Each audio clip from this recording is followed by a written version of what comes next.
Human amniotic membrane derived from the placenta is highly abundant, readily available, and a cost-effective biological tissue. Thanks to its unique properties, it can act as a biological bandage, promotes epithelialization and rapid healing, aids filling of stromal defects, has anti-angiogenic, anti-inflammatory and anti-fibrotic potential, releases various growth factors, significantly improves ocular surface, is easily available with a minimal cost.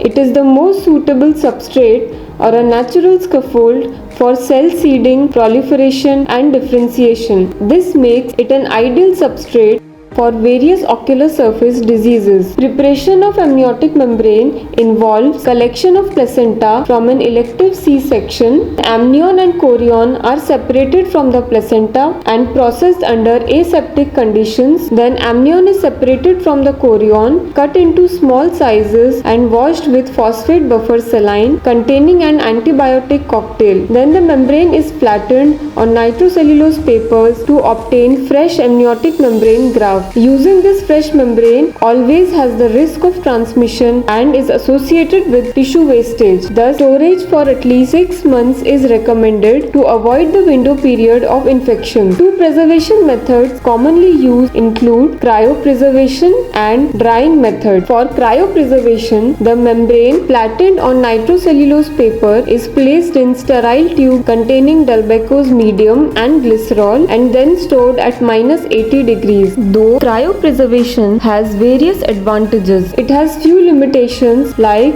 it is not easily available, affects cell viability, lowers immunosuppressive action, is quite expensive and is difficult to transport due to cold chain maintenance. To overcome these limitations, drying method was developed. This has advantages over cryopreserved membrane like it is easily and commercially available, has improved cell adhesion, has a greater retention of various factors, has a longer shelf life, is easy to store and transport, has a lower cost, can be used even without glue or sutures, and has minimal risk of transmission. However, it has limitations like it is difficult to handle and suture due to the loss of extracellular matrix, leading to a much thinner membrane with low tensile strength. This can be reduced by rehydrating the AMG with saline for 1 minute before suturing.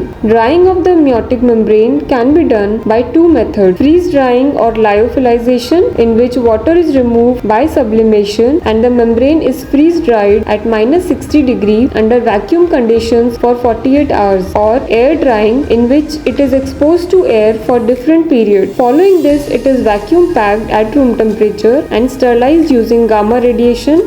Allen et al. Showed that dry amniotic membrane was superior to cryopreserved membrane and more similar to fresh membrane in terms of biological properties, growth factor composition, and is also easy to store and transport. Even in vivo, in 30 patients with partial limbus stem cell deficiency, dry membrane was found to be comparable to fresh membrane in terms of healing, regression of vascularization, and recurrence of pannus. So, which side of the amniotic membrane should be placed on the ocular surface? Various authors have shown in vitro that though all three layers of the membrane could support the attachment and proliferation of cells, the growth and viability of the stromal cells and keratinocyte cell line was significantly higher on the basement membrane. So amniotic membrane can be used as an inlay where it fills the stromal defect and is placed epithelium side up, or can be used as an overlay where it is placed epithelium side down. These two methods can also be combined in the multi-layer technique. Freeze-dried AMG has been proven to be comparable in physical, biological,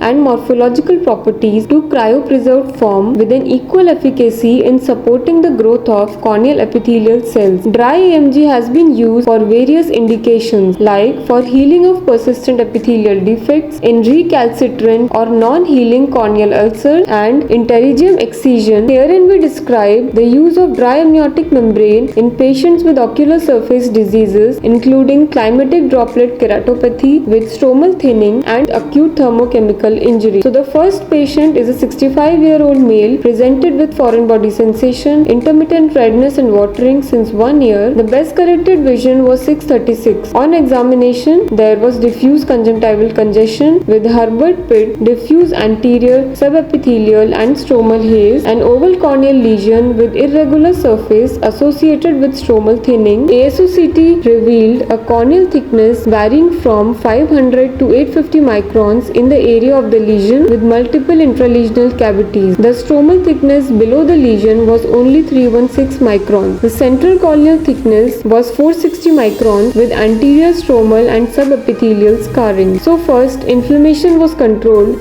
with medical management for 3 to 4 weeks, followed by superficial keratectomy with tissue glue assisted multi-layered dry amniotic membrane graft. The eye was cleaned and draped, the surface was dried, 20% alcohol was applied for 20 seconds and was thoroughly washed. Epithelium was removed gently using a Sinskey hook and a blunt spatula. Epithelectomy along with superficial debridement was completed using a blunt crescent blade and a blunt spatula. Superficial keratectomy was done to remove the spheroidal degeneration and the surface was smoothed with a crescent knife. The dry amniotic membrane used here comes with a C-shaped cut which when faces to the right and away from the surgeon, the epithelium side is up. It was placed over the surface and cut into the desired size. It was then placed epithelium side up to cover the area of thinning with the use of tissue glue. A second, larger layer of epithelium down membrane was applied over the corneal surface with tissue glue. The membrane was flattened over the surface with the help of blunt spatula and was cut into the desired size. BCL was placed and the eye was patched.